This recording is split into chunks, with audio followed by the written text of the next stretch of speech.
ये हिसाब मांगते हैं। क्या हुआ 370? साहब हिसाब तो इनको दिया जाता है, नजारा तो उनको दिखाया जा सकता है जिनकी नजरें साबुत हो। जो काला चश्मा पहनकर आंखें मूंद कर बैठते हैं, उसको विकास नहीं दिखा सकते। किसी सदस्य ने ठीक ही कहा था, पैदल यात्रा निकाली, कश्मीर तक गए, अपने कार्यकर्ताओं के साथ बर्फ की होली भी खेले और कहे कि मुझे दूर से आतंकवादी दिखाई पड़ा था। अरे भाई, नजर में ही आतंकवादी है तो आपको सपने में भी आएगा और कश्मीर में भी दिखाएगा। हम तो दिखाई देते ही सीधा दो आंखों के बीच में गोली मारते हैं मान्यवर, दो आंखों। हमारी सरकार ना आतंकवाद को सह सकती है, ना आतंकवादियों को सह सकती। कोई जगह नहीं है देश में अब देश के नागरिकों के साथ खून की होली खेलने वाले। मान्यवर, दूसरी समस्या थी वामपंथी उग्रवाद। वामपंथी उग्रवाद अभी अभी किसी ने भाषण किया कि राजनीतिक समस्या है। अब मुझे तो इस सोच पर ही दया आती है। विकास की दृष्टि से पिछड़े हुए कई जिले हैं, कई तहसीलें हैं।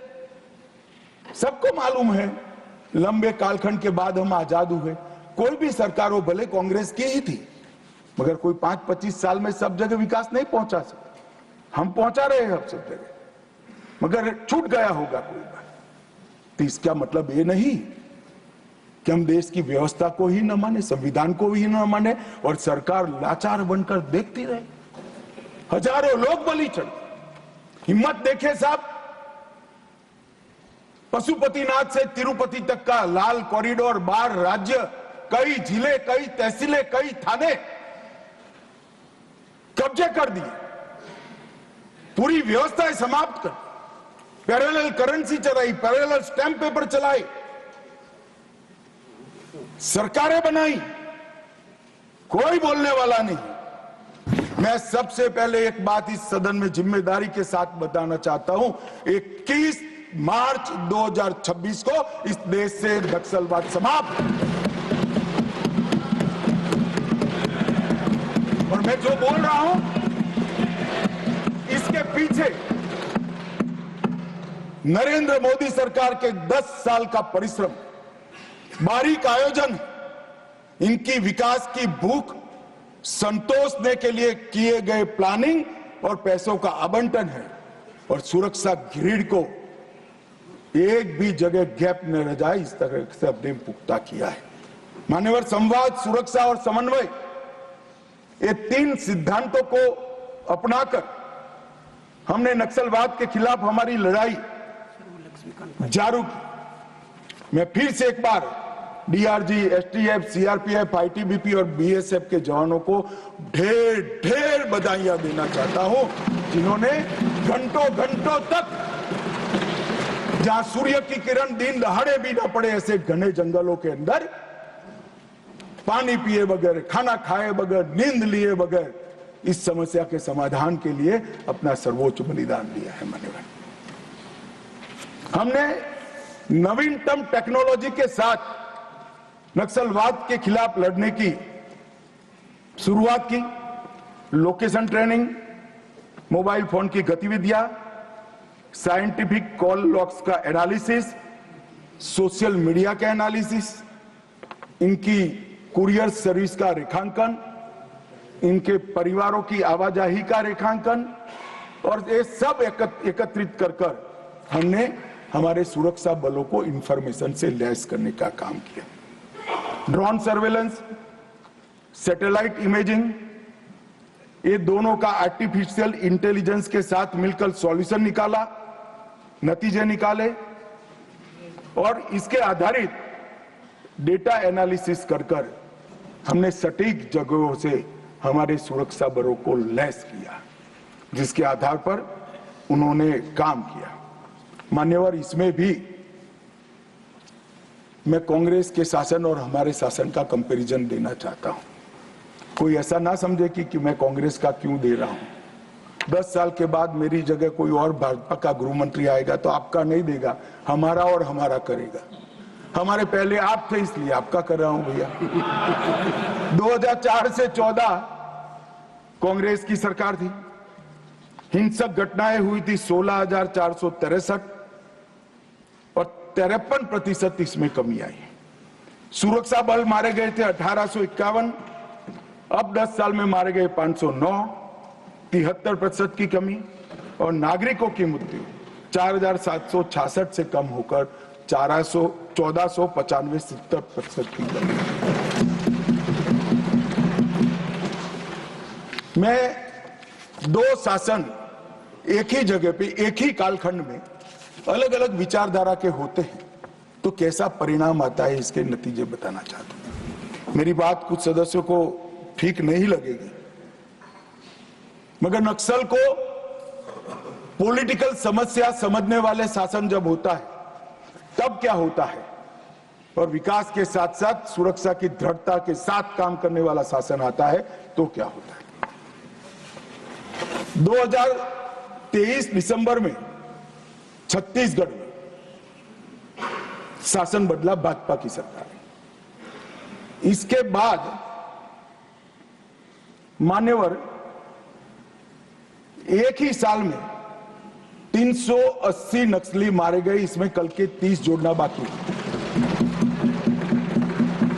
1045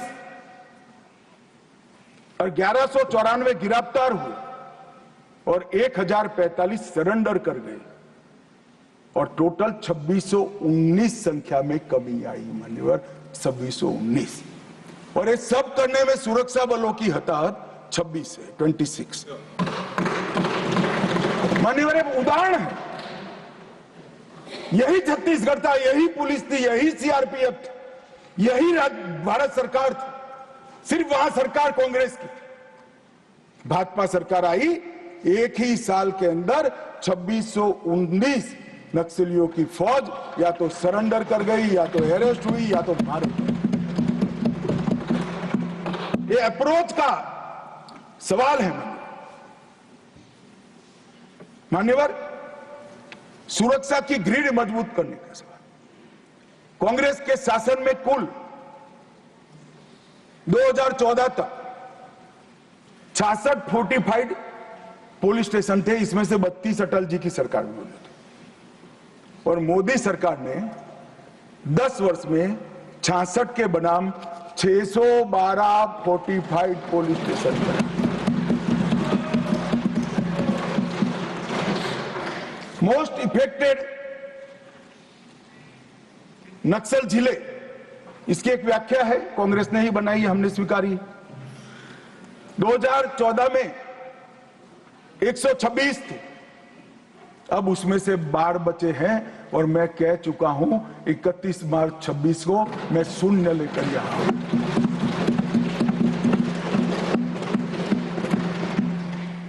दो 2014 में नक्सल घटनाएं घटी है ऐसे पुलिस स्टेशन 330 थे, अब सिर्फ 104 रह चुके हैं। नक्सल प्रभावित क्षेत्र में 18,000 स्क्वायर किलोमीटर से ज्यादा था, अब 4200 स्क्वायर किलोमीटर बचा है मतलब। और नाइट लैंडिंग हेलीकॉप्टर हेलीपैड्स एक भी नहीं थे, हमने 68 बनाए हैं। कैंपों की खुलने की संख्या दयनीय है, मैं बताना नहीं चाहता क्योंकि बातें विदेश में भी जाती है, मगर हमने 5 ही साल में 302 नए सुरक्षा कैंप खोलकर पूरे एरिया को सुरक्षा दी। फाइनेंशियल चॉकिंग करने के लिए मान्यवर हमने एनआईए और ईडी का उपयोग किया, कई करोड़ रुपया इनके जब्त करे, पीएमएलए के केस कर उनके फाइनेंसरों को जेल की सलाखों के पीछे डाला। लगातार राज्य और केंद्र के बीच में मीटिंगें हुई, मेरे स्तर पर सभी मुख्यमंत्रियों की 11 मीटिंगें हुई और मेरे स्तर पर ही डीजीपी के साथ 12 मीटिंगें हुई। हमने डायनेमिक रणनीति बनाई, स्ट्रेटेजिक लोकेशनों पर सुरक्षा बलों को तैनात किया और मान्यवर विकास तो वहां पहुंचना चाहिए। हमने बजट को भी 300% बढ़ाने का काम किया। मान्यवर 14 से 24 में 11,503 किलोमीटर हाईवे बनाए, 20,000 किलोमीटर ग्रामीण सड़कें बनाई। पहले चरण में 2343 मोबाइल टावर लगाए, दूसरे चरण में 2542 मोबाइल टावर लगाए और 4000 मोबाइल टावर लगाने का काम अभी चल रहा है। पूरा नक्सल एरिया अब मोबाइल कनेक्टिविटी से लैस ये दिसंबर के पहले हम कर देंगे। मान्यवर निर्मला जी और अश्विनी भाई यहां बैठे हैं। नक्सल प्रभावित जिलों में 1007 बैंक की शाखाएं ये सिर्फ 5 साल में खोलने का काम हुआ है।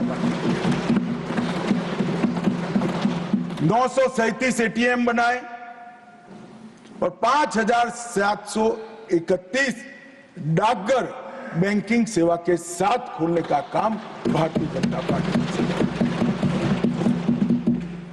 48 के 48 जिलों में कौशल विकास योजना पहुंची। एनआईए का एक मजबूत वर्टिकल बना।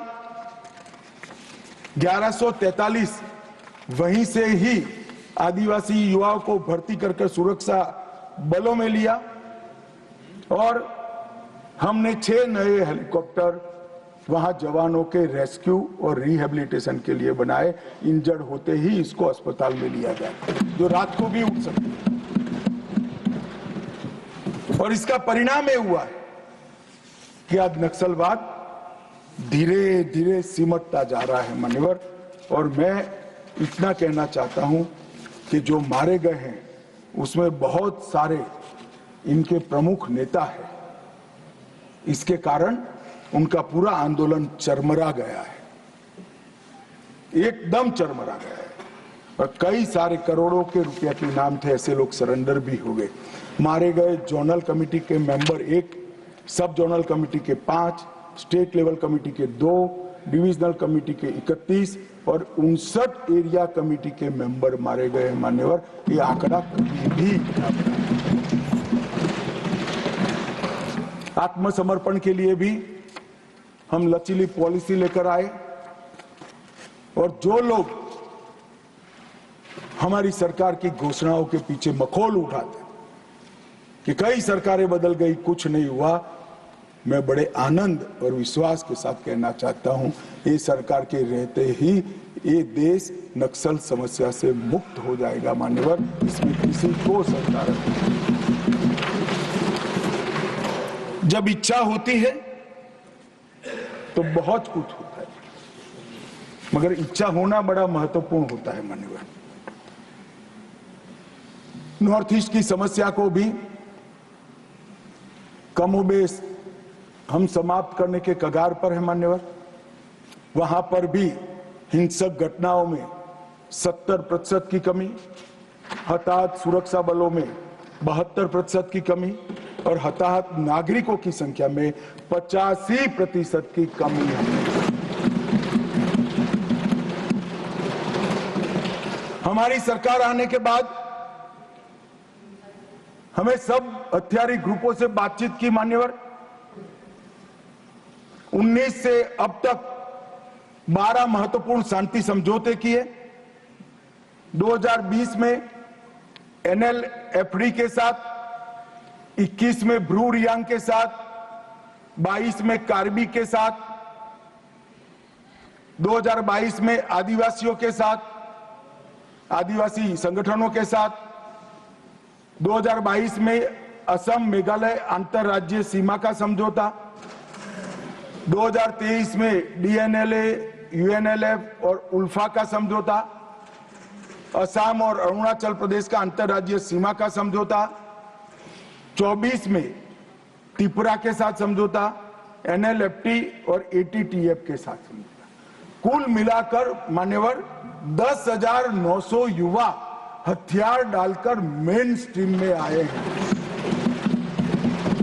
मैं अभी बोडोलैंड जाकर आया हूं मान्यवर, हजारों युवा आज विकास के रास्ते पर चल पड़े हैं, अपनी ही बोडो मातृभाषा में पढ़ते हैं, अपना ही धर्म अनुसरित करते हैं और विकास के काम करते हैं। ये बोडोलैंड का समझौता जब हुआ तब सब मजाक उड़ाते कि समझौते धरे के धरे रह जाएंगे। आज मैं कार्यक्रम देखकर आया हूं, मोदी जी गए, 5 लाख बोडो युवा, वृद्ध, अबला, नागरिक सब। मैं कुछ दिन पहले ही बोडोलैंड जाकर आया हूं मान्यवर, परिस्थिति बदल गई है। आसाम के अंदर 5 लाख करोड़ का इन्वेस्टमेंट का एमओयू होता है। एक आसाम के अंदर इंडस्ट्री एक जमाने में स्वप्न माना जाता था, आज वहां पर शांति है मान्यवर। अब सपा की परिधि को भी 70% तक हमने कम कर दिया है और मान्यवर ब्रू पुनर्वास समझौता जो है, मैं सदन का ध्यान जरूर देना चाहता हूं, क्योंकि अपने ही देश में मिजोरम से भागकर त्रिपुरा में बिल्कुल दयनीय जीवन जीने वाले अपने ही आदिवासी भाई थे मान्यवर। एक घर में, एक झोंपड़ी में, घर तो क्या होता है, एक झोंपड़ी में 18 लोगों का परिवार रहता था मान्यवर, और राहत के नाम पर यहां से पर व्यक्ति 2 किलो चावल जाता था।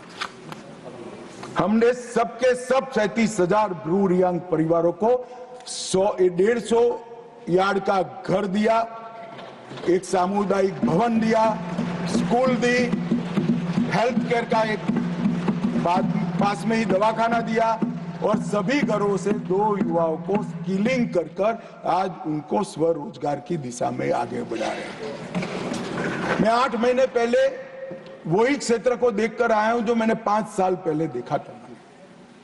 आसमान जमीन का फर्क पड़ा है और सारे ब्रू रियांग भाई दोनों हाथ जोड़-जोड़कर अपने ईश्वर से नरेंद्र मोदी को दुआ देते थे, मांगते थे कि भगवान भला करे।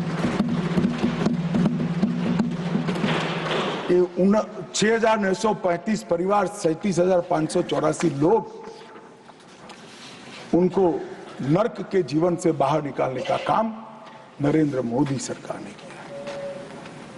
ये जो कहते हैं ना संवेदनशीलता चाहिए, संवेदनशीलता क्या होती है, थोड़ा समय निकालकर ये ब्रू भाई के घर पर जाकर एक चाय पीकर आइए तो मालूम पड़ेगा संवेदनशीलता क्या होती है।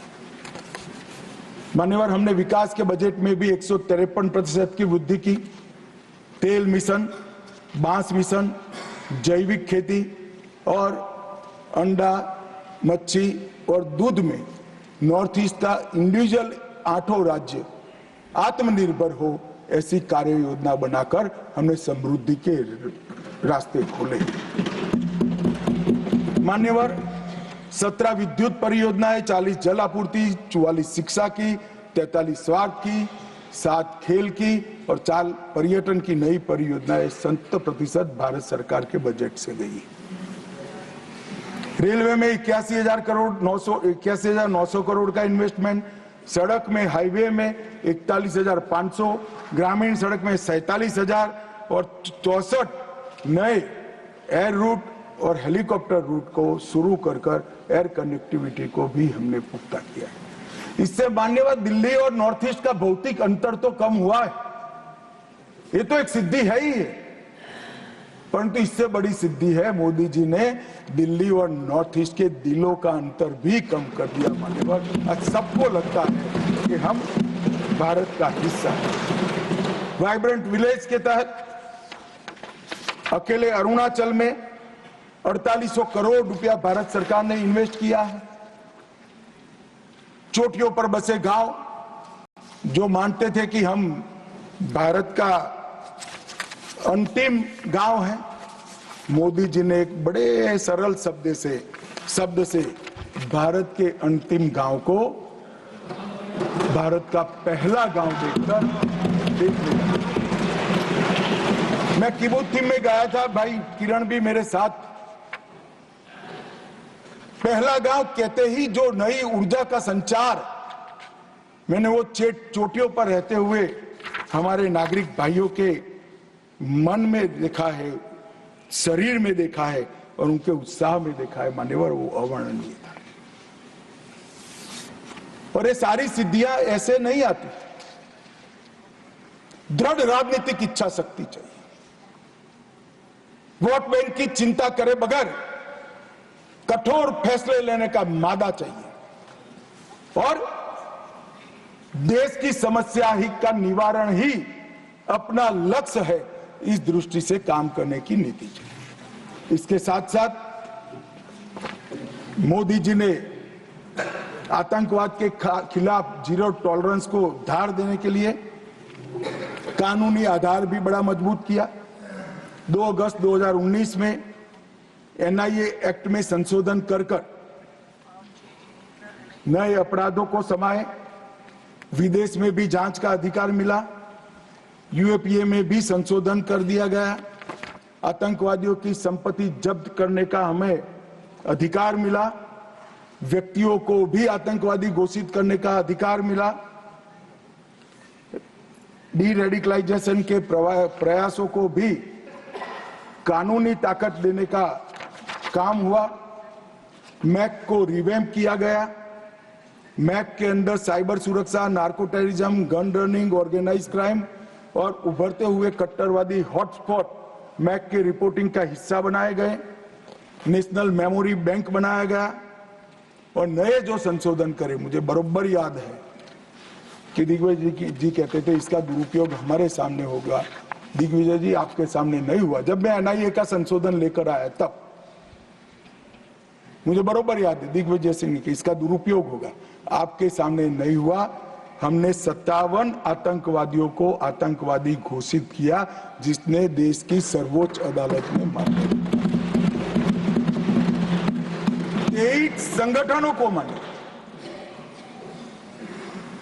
हमने अनलॉफुल एसोसिएशन घोषित की और मैं आज गर्व के साथ कह रहा हूं 19 से 24 के बीच में हुर्रियत के सबसे सीरियस टाइप के 14 ऑर्गेनाइजेशन आज 14 के 14 बैन कर दिए गए मान्यवर, हुर्रियत का अस्तित्व नहीं। जिस हुर्रियत के साथ एक जमाने में बातचीत करते थे, पाकिस्तान के बातचीत करने के लिए मीडिएटर बनाया था, आतंकवादी संगठनों से बातचीत करने के लिए, वो हुर्रियत को हमने समाप्त कर दिया, जमीन के अंदर गाड़ने।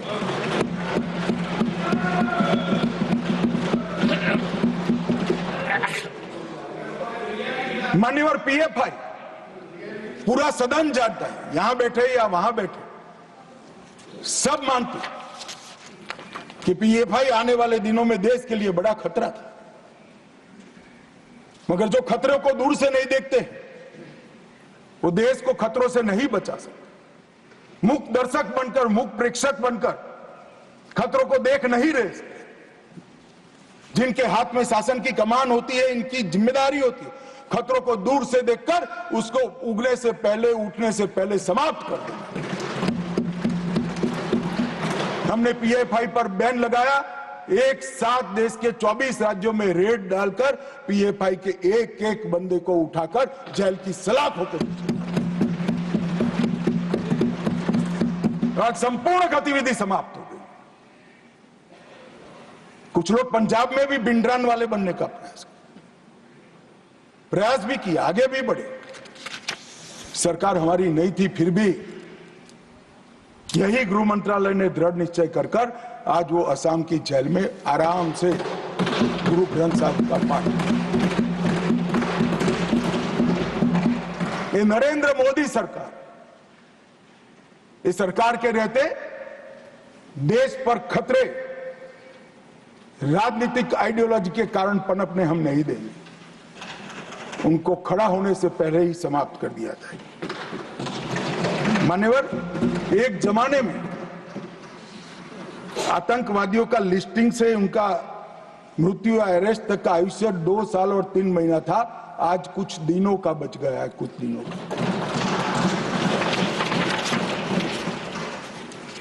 हमने 15 सूत्रीय इंटीग्रेटेड योजना बनाई जिसमें जिहादी आतंकवाद के लिए नॉन प्रॉफिट ऑर्गेनाइजेशन और हवाला, इस पर तवाई की। वामपंथी उग्रवाद, कश्मीरी उग्रवाद, कश्मीर के अंदर उग्रवाद, fake Indian currency note, narcotics, narco terror का लिंक, खालिस्तान समर्थक उग्रवाद, रेडिकलाइजेशन के प्रयास, फाइनेंसिंग और अवैध हथियारों की तस्करी, ये 25 के 25 आयामों को हमने एनआईए के अंदर जकड़कर कानूनी आधार देकर इन पर कानून का शिकंजा कसने का काम किया। ह्यूमन ट्रैफिकिंग का देश की सुरक्षा के विरुद्ध उपयोग, साइबर आतंकवाद, विस्फोटक पदार्थ अधिनियम का उपयोग, आर्म्स एक्ट में अमेंडमेंट, और ये सभी को एनआईए के दायरे में लाने का काम। एक संपूर्ण सर्कल हमने पूरा किया है। जहां से भी देश की सुरक्षा को खतरा हो सकता था, वो 25 की 25 चीजों को एक सर्कल मिलाकर एनआईए के अधीन किया है। और मान्यवर, एनआईए में 1244 पद हमने सृजित किए, 16 नए ब्रांच खोले, 2 नए जोनल कार्यालय खोला गया। इसके साथ साथ एनआईए के परफॉर्मेंस पर कुछ लोग बोल रहे थे, आज बैठे नहीं है, वॉकआउट कर गए। 652 मामले, जब यूएपीए लगता है तक